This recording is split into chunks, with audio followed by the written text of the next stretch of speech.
What is going on, guys? This is your one of the IWC Gamers Goon. As you can see, we do have the Burberry mask on. Now, I am in the same classroom that I was asked to put a mask on last time, but until somebody comes in here, I'm just gonna have it like this.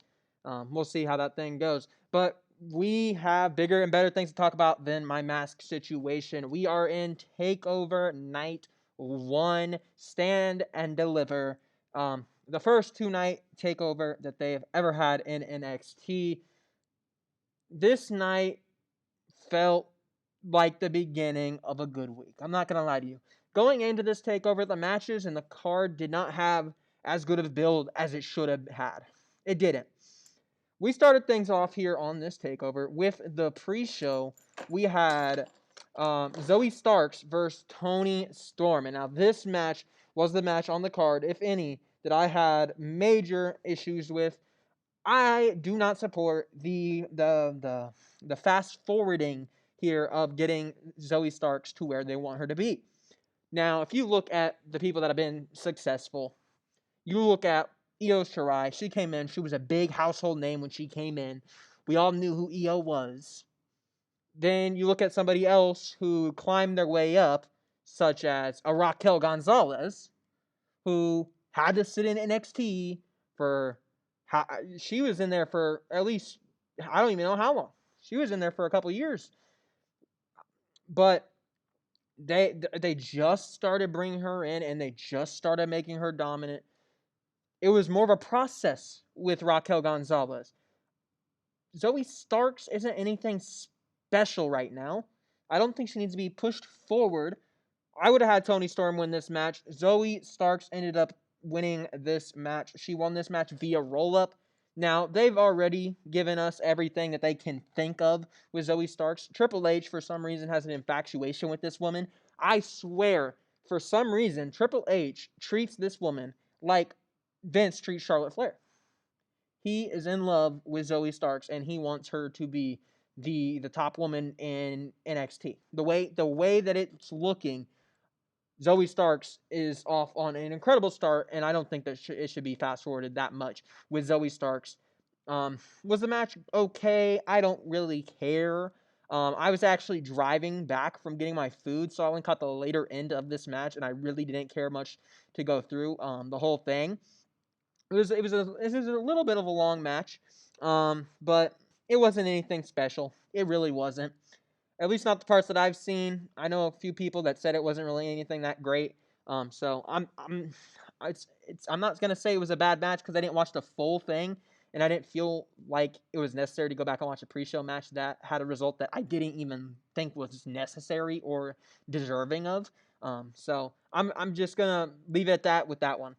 Next, we have the main card, and we started off the main card on a hot note, man. We started off with my boy Peter Dunne versus Kushida. As you guys know, ever since that Chicago match against Bateman, I quote that match every single time I talk about Pete Dunne, man.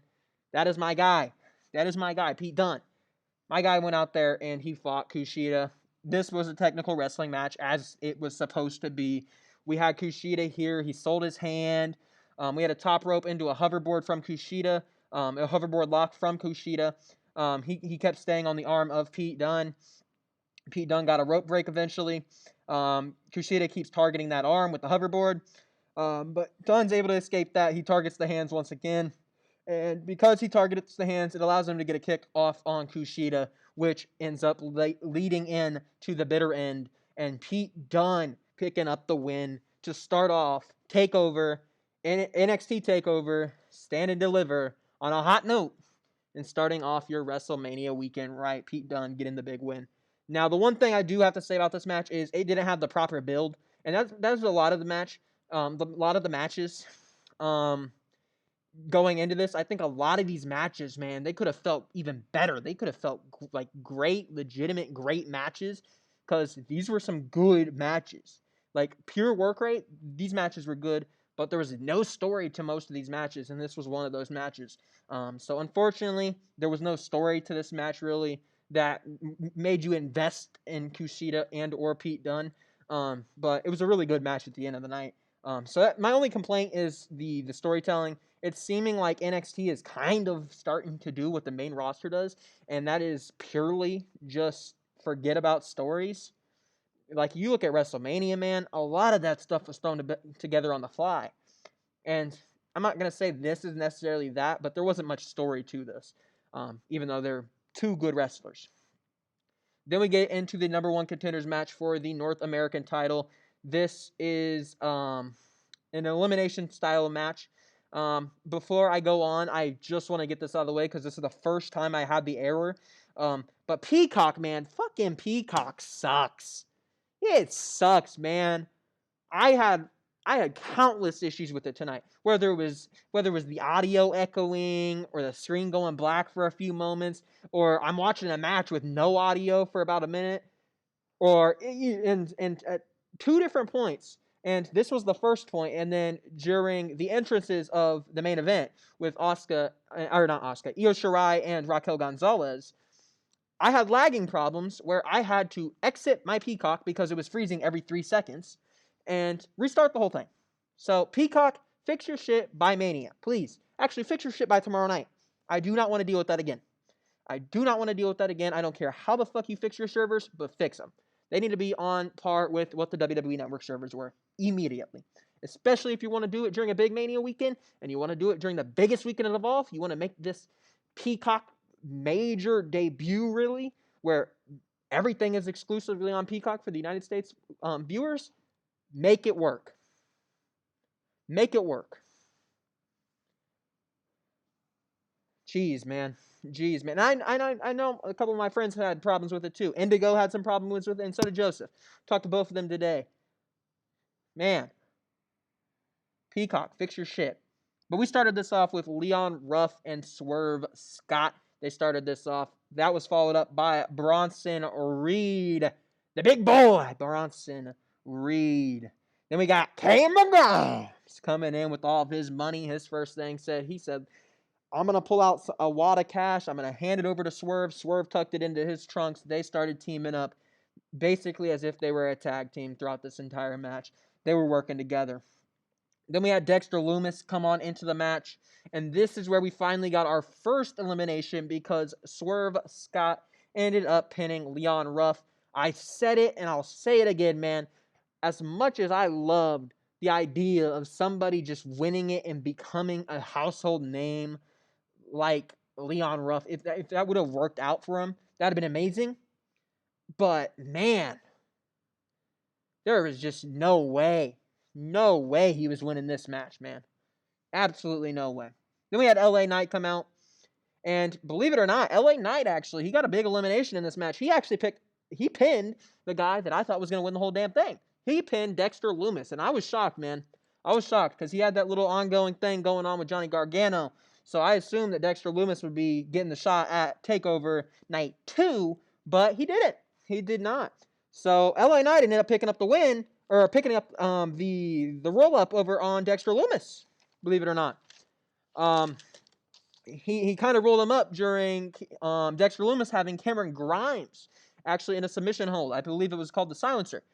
So he was unwilling to let go of the submission hold. He ended up paying for it. LA Knight ended up getting him out of the match. Then we had Bronson Reed. He eliminated LA Knight from the match. After that, Lumis, LA Knight, they had a little stare down. And it ended with Dexter Lumis hitting the same submission on LA Knight that he hit on Cameron Grimes, except this time there's no going back. There's no going back for you. There's no help. It's over for him, and that is going to be a new feud, it seems like, going forward. Then we had Swerve Scott. He reversed a roll-up on Cameron Grimes. Now, these two were both trying to team up against Bronson Reed, and we ended up seeing Cameron Grimes try to go up for a roll-up on Swerve.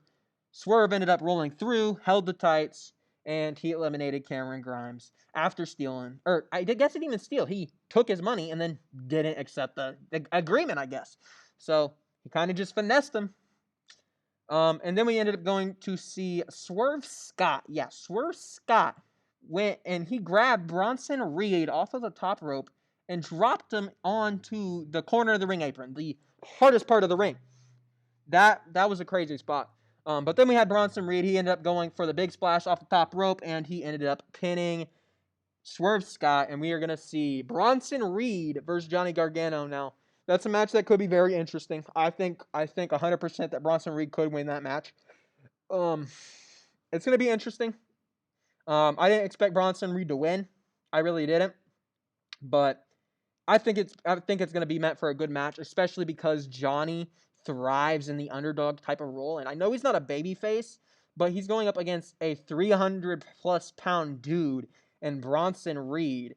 And yeah, usually it's babyface versus heel in that kind of situation, but it's still going to be the Johnny Gargano in an uphill battle.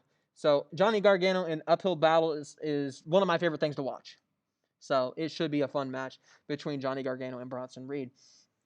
Then we got into what I believe, man, and I'm going to say it. This might have been the match of the weekend, man. This was definitely the match of the night, in my opinion. It was Walter versus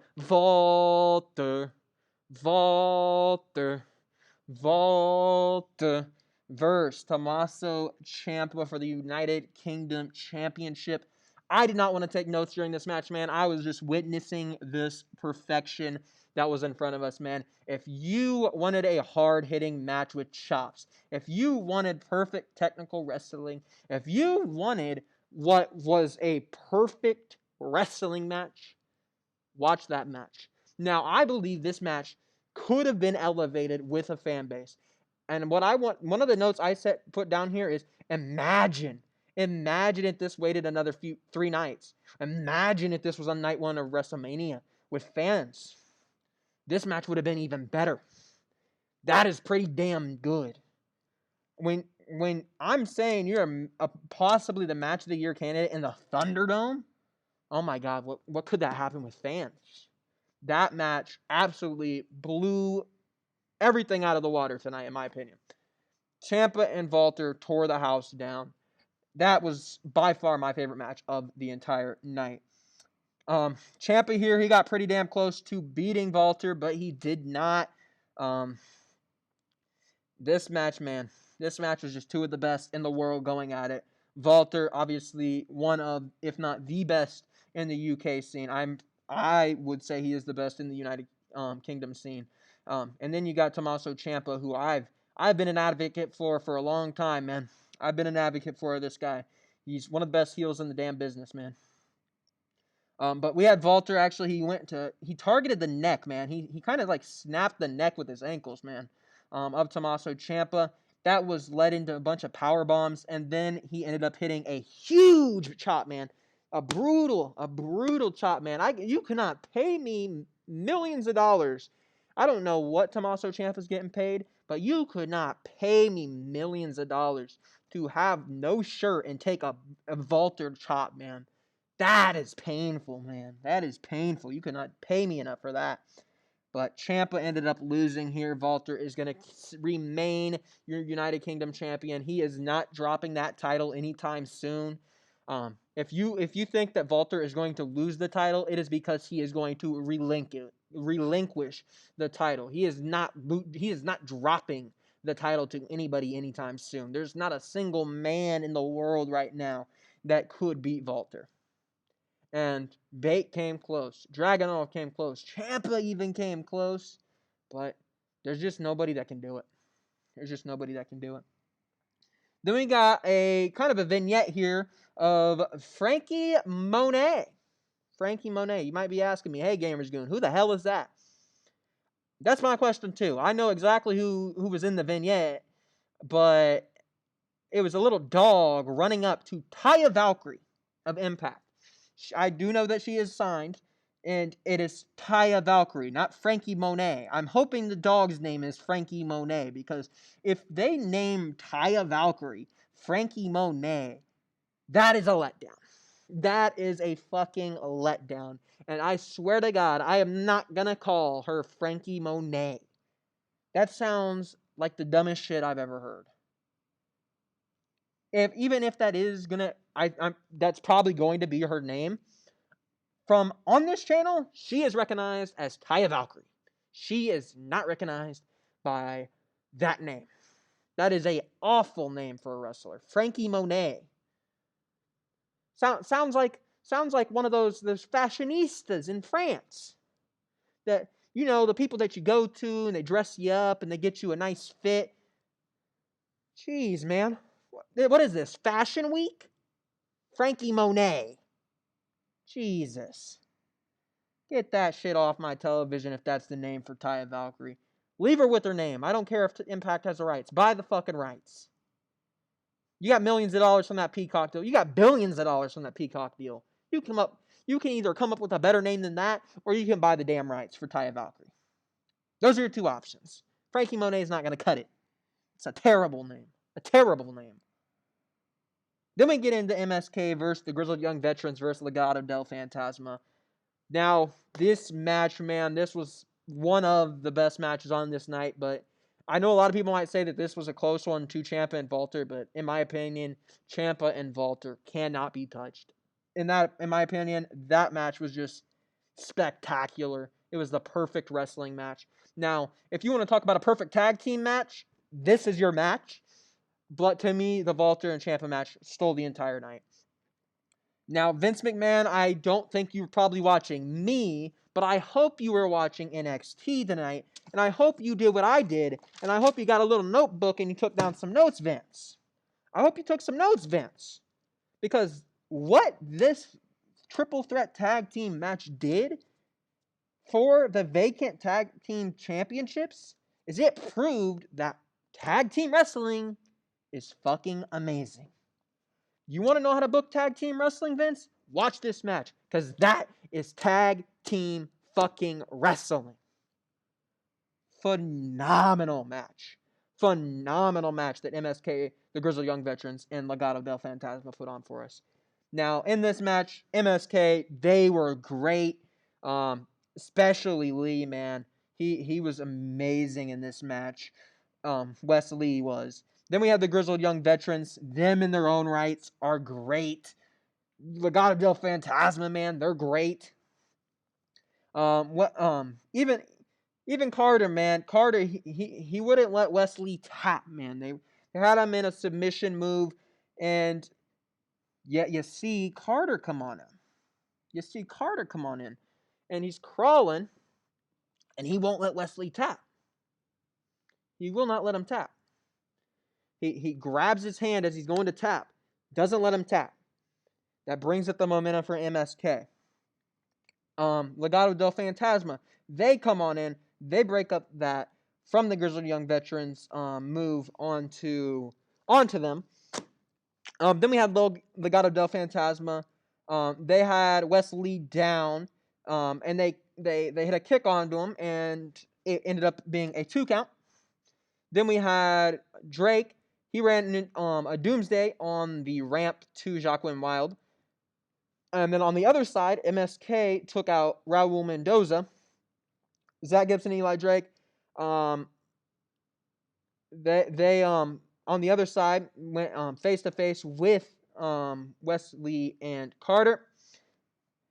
Carter ended up hitting a double cutter. Jeez, man. My eyes are bugging out over looking at my notes. But he hit a double cutter. Went to tag in Wes Lee. They hit a top rope move, and they ended up picking up the victory. MSK is your new NXT Tag Team Championship holders. They're your new champions, and I pray to the Lords that my guy Vince was looking at this match. I hope he had a pen and paper. I hope he was taking notes. Because Vince McMahon, I know you haven't been able to do it in a few years, man. Maybe even longer than that. Maybe the last 10 years. But you don't know how to book tag team wrestling. But if you just...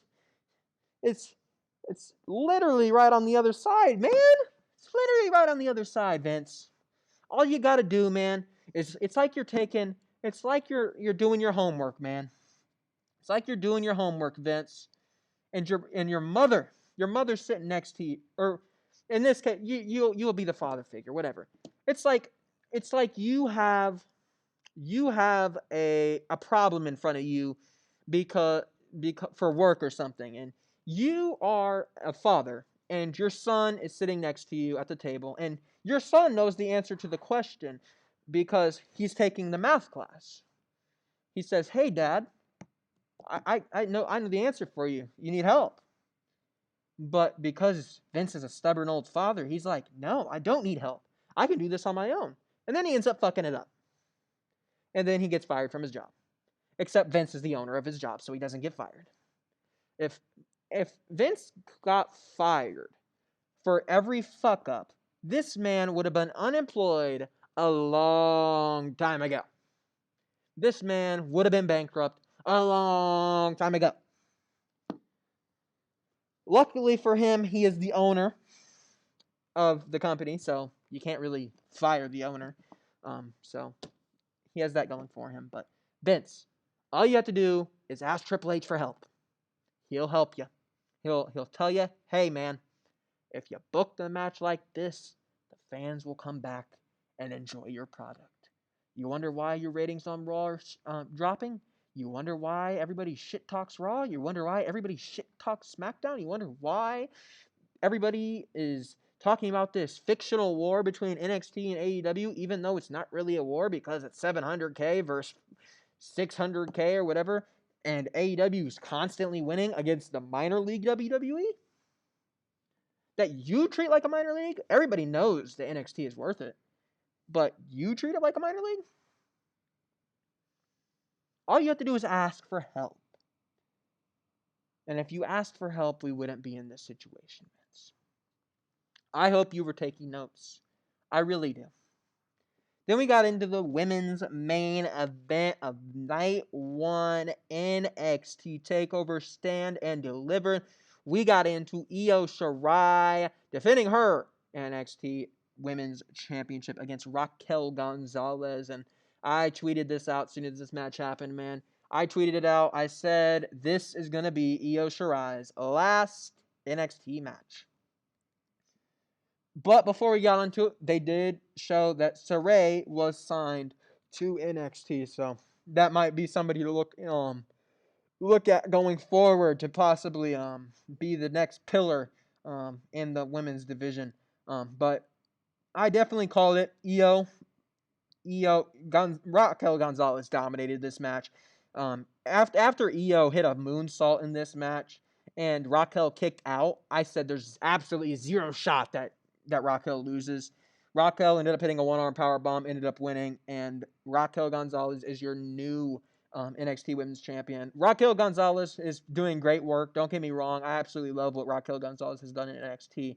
But, man, I was praying and hoping that Io Shirai won just so that we didn't have to see her get called down to the main roster. Oh, man, Monday night is going to be a miserable night, man. It's going to be such a bittersweet night because I believe we might be seeing Adam Cole. I believe we could possibly be getting Karrion Kross, maybe even Finn Balor, depending on who wins that match. And now we're probably going to get Io Shirai called down to the main roster. So I feel bad for Io, man. I really do. My heart goes out to her. That is not somewhere you want to be.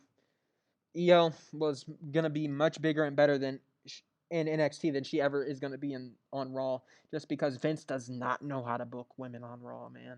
He doesn't even know how to book the show in general, yet alone the women's division, which has been miserable and has some miserable matches at WrestleMania. So best of luck to Io. Hopefully she becomes something great on the main roster, but I don't see why she'd be sticking around in NXT for much longer. But Io and Raquel put on a good match. The expected outcome was the result, and we ended up getting Raquel Gonzalez winning that women's championship, which I thought would happen. But anyways, thank you guys for tuning in to this video. I know this video is coming out a little bit late. It's about 2.5 hours after the show went off the air. But I just got done filming. Before this, I got done filming with DJ Storms and Joseph Conlon. That's going to be out tomorrow around sometime in the afternoon. I'm not 100% sure on that yet. We went for about an hour and 32 minutes or something like that. So that is definitely a can't miss video that I have coming out for you guys. Make sure you guys tune in for that one. It should be very good. And I had a blast filming it, so hopefully you guys will have a blast watching it. We got two of the best minds in the IWC joining yours truly, the role model of the IWC. You got the one and only, you got the role model, and you got the owner of the Big Fight Feel, Joseph Conlon and DJ Storms. collaborating with yours truly, Gamers Goon. So it should be good. Make sure you go follow me on Instagram, Twitter at GamersGoonYT, Instagram at thegoongameryt. Make sure you hit the thumbs up button over here. Make sure you like the button. Or shit, that's the same exact thing. Make sure you like, comment, and subscribe. Do all that fun stuff. And hopefully you guys enjoyed NXT Takeover, because I know I did, and I am excited for NXT Takeover Night 2, which I believe could be even bigger and better than Night 1, which is saying something, because Night 1 was a blast for me. But I'll see you guys tomorrow in the preview and predictions with DJ Storms and Joseph Conlon, and then I will see you tomorrow night, immediately following NXT Takeover, and that one will not be uploaded as late, but hopefully you guys enjoyed NXT Takeover. Hopefully you guys enjoyed this, and I'll be seeing you guys tomorrow.